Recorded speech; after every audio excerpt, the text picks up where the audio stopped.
Peristiwa turunnya Kristus ke neraka atau Descensus Christi ad inferos dalam bahasa Latin adalah peristiwa yang berlangsung pada selang waktu Kristus wafat sampai kebangkitannya. Itu Kristus diyakini turun ke neraka membawa anugerah keselamatan bagi semua arwah orang benar yang wafat mendahulunya semenjak manusia diciptakan. Nah Jesiers, apa benar saat mati Yesus mengunjungi neraka? Sebelum lebih lanjut, yuk diklik dulu tombol like dan subscribe-nya ya. Selamat menyaksikan.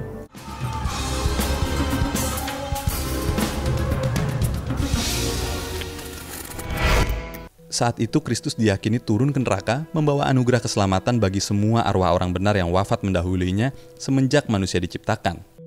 Neraka adalah tempat yang benar-benar ada. Neraka bukanlah sebuah ilusi melainkan suatu tempat yang nyata dan benar-benar ada. Meskipun tidak diketahui persis letaknya, namun hal ini tidak menjadikan neraka sebagai sesuatu yang abstrak atau bersifat khayalan semata. Ada dua bukti yang mendukung fakta adanya neraka. Pertama, Yesus berbicara dan mengajar tentang neraka. Tony Evans mengatakan bahkan Yesus sendiri lebih banyak berbicara tentang neraka ketimbang surga atau kasih. Selain itu, Kristus juga lebih banyak berbicara tentang neraka melebihi dari semua tokoh lainnya dalam Alkitab yang menunjukkan kepada kita betapa penting dan seriusnya hal neraka. Kedua, adanya kematian manusia menunjukkan bahwa neraka itu ada. Penulis kitab Ibrani mengatakan, dan sama seperti manusia ditetapkan untuk mati hanya satu kali saja dan sesudah itu dihakimi, Ibrani 9 ayat 27. Kematian ada sebagai akibat dari dosa, Roma 6 ayat 23. Upah yang pantas bagi manusia yang berdosa adalah neraka. Kematian itu nyata dan setiap orang pasti mati. Seol dan Hades.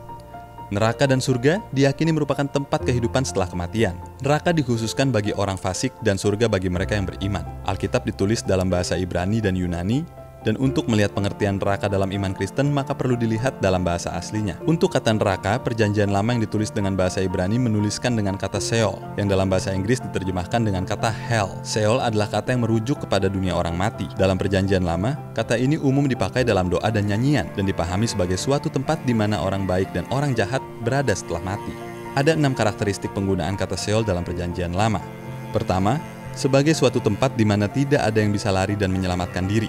Mazmur 89 ayat 48. Kedua, tempat yang tidak memberikan harapan bagi yang telah mati untuk kembali menjadi hidup. Ayub 7 ayat 9. Ketiga, tempat hampa akan pengetahuan dan hikmat bahkan tak ada yang memuji Tuhan di sana. Pengkhotbah 9 ayat 10. Keempat, tempat bagi manusia setelah ia meninggal. Kelima, tempat di mana orang-orang jahat akan berada setelah meninggal. Dan keenam, Seol sebagai tempat yang menahan orang-orang benar, Ayub 21 ayat 13. Namun orang-orang tersebut akan ditebus oleh Tuhan, 1 Petrus 4 ayat 6. Seol adalah dunia bagi semua manusia setelah mati. Dalam keyakinan Yahudi, manusia yang berbuat baik serta manusia yang berbuat jahat akan bersama-sama ada di Seol. Akan tetapi, tidak semua manusia akan menetap di sana selamanya. Akan ada suatu masa di mana Tuhan menebus orang-orang yang diperhitungkan Tuhan telah berbuat benar.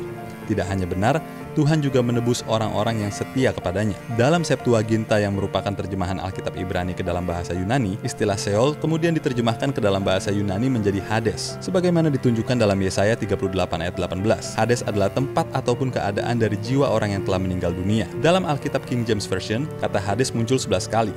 Kata ini biasanya dikaitkan dengan hukuman pada kehidupan setelah kematian. Gehenna. Selain Seol dan Hades, Alkitab juga menggambarkan neraka dengan kata Gehenna. Gehenna adalah konsep dalam agama Yahudi dan biasanya diterjemahkan dengan istilah neraka jahanam.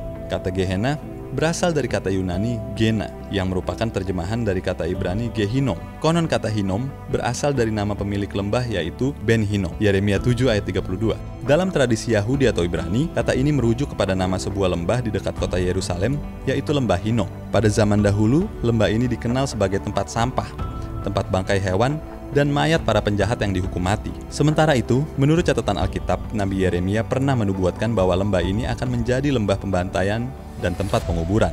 Yeremia 7 ayat 32. Pengertian neraka Gehenna menurut Alkitab ialah tempat terpisah dengan Tuhan, tempat setan dan malaikat pemberontak, tempat hukuman menyakitkan, dan tempat yang kekal. Semua ini menggambarkan betapa ngerinya neraka. Tidak ada seorang pun yang bisa kabur dari neraka dengan alasan apapun. Tidak ada kesempatan kedua, dan tidak ada keringanan hukuman karena kelakuan baik.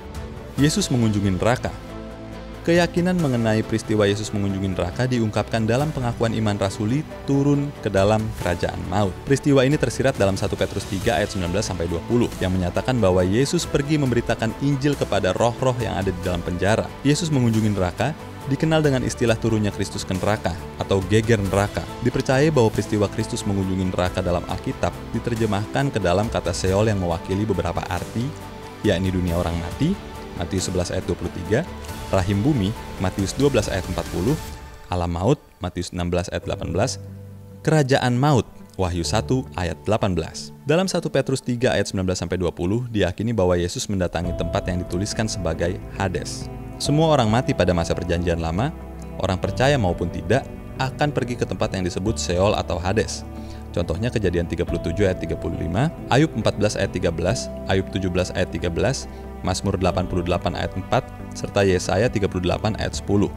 Menunjuk pada orang-orang percaya yang hidup di masa perjanjian lama yang saat mati pergi atau turun menuju Hades atau Sheol.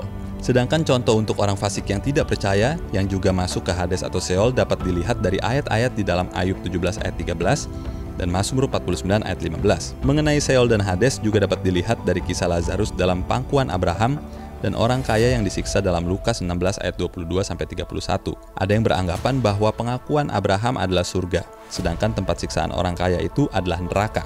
Hal ini tidak benar. Lazarus dan Abraham bukan berada di surga, tetapi di Hades atau lokasi yang sama dengan orang kaya tersebut, tetapi mereka dipisahkan oleh jurang yang dalam, yang mustahil dapat diseberangi. Yang satu disebut pangkuan Abraham, yang lain disebut tempat siksaan atau alam maut. Pangkuan Abraham ini disebut Firdaus. Ketika Yesus mati, ia menuju Firdaus bersama-sama dengan pencuri yang disalibkan di sebelahnya yang percaya kepadanya. Setelah kebangkitannya, ia membawa mereka dan Firdaus itu ke surga di atas. Kristus telah mati dan turun ke alam maut, Hades, tetapi bukan neraka, Gehenna. Dan ia hidup kembali dari kematian serta memberikan kesaksian yang pasti tentang alam maut yang menjadi gambaran pasti tentang hidup kekal di neraka. Tuhan menghadapkan kepada manusia dua macam kekekalan, yaitu surga atau neraka. Demikian juga ada dua pribadi yang disembah oleh manusia, yaitu Yesus Kristus atau iblis. Setiap orang harus memilih salah satu, Kristus atau iblis, surga atau neraka. Jikalau seseorang memilih Kristus, maka pasti akan masuk surga. Karena Yesus berkata, "Akulah jalan kebenaran dan hidup. Tidak seorang pun sampai kepada Bapa jikalau tidak melalui aku." Yohanes 14 ayat 6-7. Demikian fakta Alkitab kali ini. Kalau Anda suka dengan video ini, silahkan di like, share, dan komen fakta Alkitab apa lagi yang ingin Anda ketahui. Pastikan juga kamu sudah subscribe dan mengaktifkan tombol lonceng untuk notifikasi video-video terbaru dari Jawaban Channel ya. Bagi Anda yang ingin memberkati orang lain, Anda bisa mewujudkannya dengan cara mendukung Jawaban Channel untuk terus bisa memberitakan kabar baik di Indonesia dengan berdonasi melalui link ini, atau hubungi kami melalui WhatsApp di 0818 0803 9229. Terus saksikan fakta Alkitab. God bless you.